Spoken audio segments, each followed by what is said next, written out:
All right, never mind the junk that's on the roof of the Miata that I pulled out of the car, including toilet paper. Don't even ask why I have that. Here it is, 3, 2, and 1.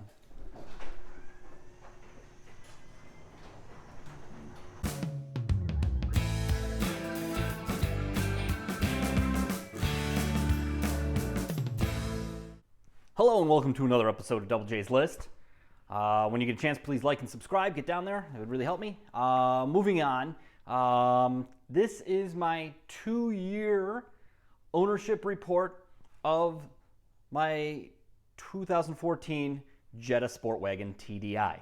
I'm in my grubby clothes only because I have been working on the car to take all the stuff off that I put on over the past year, or 2 years, and get it ready to get towed away by Carvana. I had a video that I put out a few months ago about how Carvana is offering a lot of money for these cars, and I decided to finally take it because I've replaced it with something else, which I will show at the end of the video.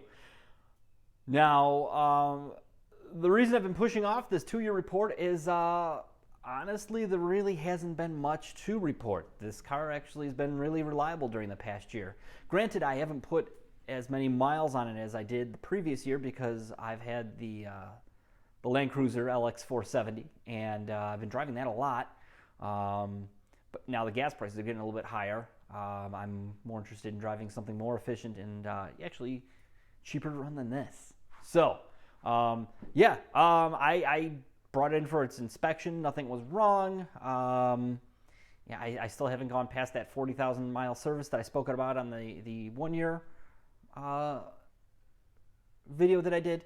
That's it's only got 44,000 miles on it now. So I put it up. I filled out the form on Carvana's website, and they offered me $1,300 less than I paid for it 2 years ago.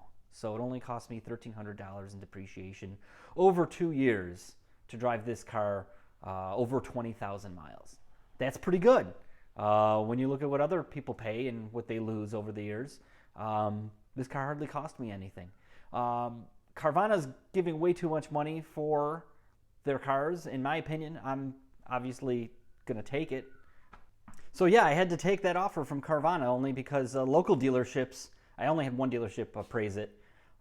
They offered me $8,000, and then I told them that Carvana offered me, at the time it was $13,000, now it's down to $12,700. They bumped it up to $9,000. That was all they could do. So there's a few theories out there. People are trying to speculate that maybe Carvana is trying to put the smaller dealerships out of business by paying more for cars, so they can't purchase them. I read on a report somewhere, I think on Reddit, that they're bidding up cars at auctions, at the wholesale auctions, to much higher numbers than they're actually worth. It sounds like maybe that's their business model, is to try to put everyone else out of business. But yeah, I'm going to take advantage of that as a consumer. So yeah, like I said, not much to report. I got a lot more money than most used car purchases tend to bring out. And now for the grand finale, what did I replace my Jetta TDI with? All right, never mind the junk that's on the roof of the Miata that I pulled out of the car, including toilet paper. Don't even ask why I have that. Here it is, 3, 2, and 1.